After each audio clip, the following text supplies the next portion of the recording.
तुम्हारा पहला प्रश्न बिन पूछे समझ गया हूं मैं। क्यों क्यों तुम्हारी असलियत तुमसे छुपाई गई, पर इसका उत्तर तुम स्वयं जानते हो। क्योंकि मैं नादान था। अनोखा होने का सही मतलब तभी जानता जब तुम आम होते हनुमान, क्योंकि जो आम है वो अमर नहीं, और जो अमर नहीं, जीवन का मोल उससे बेहतर कोई जानता नहीं। मृत्यु एक मंजिल है और अमरता केवल एक यात्रा जिसका कोई अंत नहीं, जो एक सक्षम यात्री को थकाकर अक्सर गलत राह पर ले जाती है। रावण के गुण अनेक हैं, लेकिन उनका उपयोग केवल एक स्वयं के लिए। यदि तुम भी उसकी तरह अपनी शक्ति का अहम लिए गलत राह पर चलते तो हर लोक की बुनियाद हिला देते।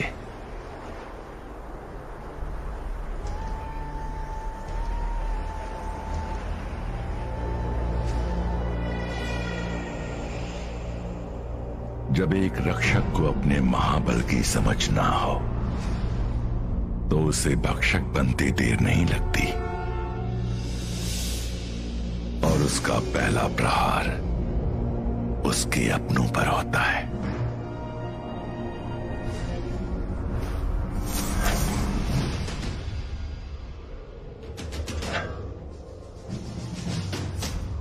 जो बना देती है उसे एक विनाशकारी हैवान।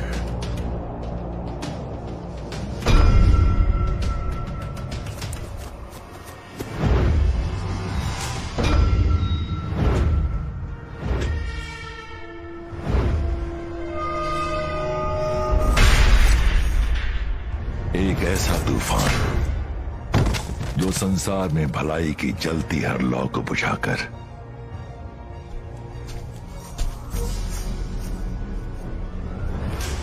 हम सबको एक गहरे कल में धकेल देता।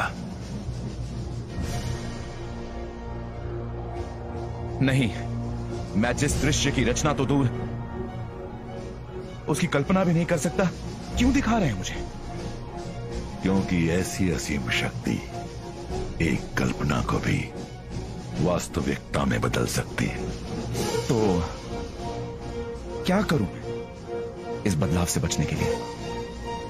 अपनी शक्ति, अपने बल, अपने हर गुण को औरों की सेवा में अर्पित करो, स्वयं की नहीं।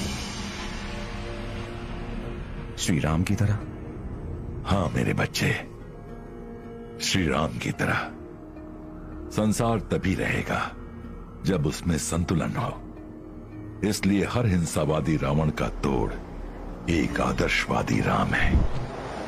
लेकिन याद रहे, बिना तुम्हारी सहायता के राम का रावण पर विजय पाना कठिन नहीं, असंभव है। इसलिए सही समय आने पर तुम्हें अपना पूरा योगदान उसे देना होगा। और यदि तुम्हारे कदम डगमगाए तो जो था, जो है, हम सब खो देंगे। नहीं पिताश्री, मेरे कदम डगमगाएंगे नहीं।